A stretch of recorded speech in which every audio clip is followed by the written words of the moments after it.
Hello, I'm Tracy Grimshaw. Welcome to A Current Affair, coming to you from London.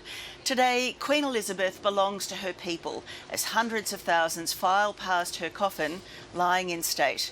Daily Mirror editor Russell Myers was inside Westminster Hall yesterday, and he's joined us to talk about what he saw and what's next for the royal family. Russell, thanks for your time. My pleasure. I know you've been a busy man. It's been busy the last few days.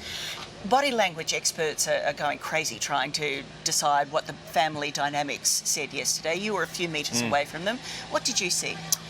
Well, an extraordinary scene and a real privilege to be there. I mean, the access of being one of just a handful of journalists. And again, the eyes of the world are on this family, of course, and they're acutely aware of that. But I thought it particularly interesting. You're looking at the royal women who didn't travel in the procession, in this walking procession. Very, very nervous. I thought the Queen Consort looked, of course, crestfallen. The devastation through that this family is completely written on their faces. But the Princess of Wales, Countess of Wessex as well, Sophie, were animatedly chatting. They're trying to distract each other while looking through the door of the north door at Westminster Hall. There was an awful lot to dissect. And then you move on to the King himself. I mean, he's carried himself with such good measure, I thought. He's had an incredibly busy schedule, making speeches to the nation, indeed to the Commonwealth, meeting the devolved nation's leaders, accepting those messages of condolence. And then I think he gave himself a small moment, actually, and looked up to the heavens almost and let out a sigh of grief. And I thought that in that one moment we got to see a son in mourning, really. Well, that was it, because I thought he looked exhausted, and really I think we forget. I mean, he's had such a hectic schedule in the past few days, but at the bottom of it, he's a man who's just lost his mum. Well, he is indeed. And I think it was unfair, some of the criticism during the week when he's shooing a pen away or complaining that pen was leaking on him. I mean, again, these are supposed to be private moments, and he's a son in mourning. He's just lost his mother. Then that was five days ago at that point, but he's had an absolutely jam-packed schedule. I mean, making speeches to the world, essentially. Millions of people waiting to see what he will say, what sort of king he will be. He's often been labelled as a meddling prince, somebody who's getting involved in the business of state, and he knows that he won't be able to do that anymore. And I think there are tremendous pressures from all sides. All eyes were on William and Harry, of course, and those men have seen more of each other in the past few days than they've seen in the past few years. Where do you stand on the chances of a reconciliation? The fact that, you know, they are at least, well, they're spending time with each other again.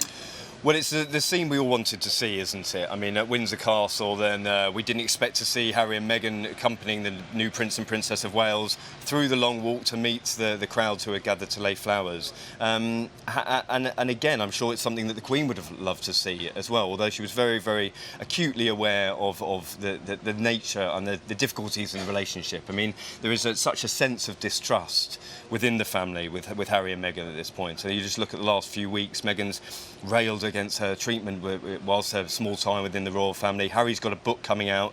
Again, a lot of nervousness surrounding that. And the people I've spoken to very close to William this week have told me that unfortunately, don't be fooled. I mean, this is something that has brought the family together, united in grief, but this is very, very much a temporary truce, if you will, because of that nervousness that still exists. Should Harry have been allowed to wear his uniform? I mean, if he wasn't a royal, wouldn't he have been allowed to wear his uniform because he served in the armed forces? Well, again, I mean, it's a bit difficult. There is an argument to say that he shouldn't. He's no longer a working member of the royal family, but he served his country gallantly over 10 years in the British Army, 2 tours of Afghanistan. He has done so much for veterans, arguably a lot more than the current crop within the royal family. I mean, he's still doing the Invictus Games, was in Germany last week, welcomed with open arms by the veterans, and I just thought he just stuck out so awfully. I felt very, very sorry for him. And then you look at the Duke of York, who's brought his shame and disgrace to his family over the last couple of years. He's not been wearing his uniform, but will wear it later on this week, I'm told, at another vigil at Westminster Hall. So there's this very it's paradox ongoing, and you can understand why Harry feels very, very set upon. I felt very sorry for him yesterday. You've been royal correspondent for 5 years now. They've been a really busy 5 years. Yeah. You know, it's extraordinary. What do you think is ahead for the royal family now without the Queen. It's going to be, it's hard to chart a course in many ways, isn't it? Well, it is. I mean, the new king takes over at a particularly fraught time. I mean, just not look at the own sort of scandal and infighting within his family. He'll have to try and sort that business out before moving on. Then you have the issues with the Commonwealth, the realms that are potentially going to ditch the royal family. We've already had Barbados. I was in Barbados with Prince of Wales, as he was then known, talking about how this obviously is an issue. They'd rather the Commonwealth realms be united, but quite interestingly, he said that it's up to these nations to decide. They want to be partners rather than rulers. But what will happen, and we've already had Jamaica making noises to say that they're going to leave the relationship.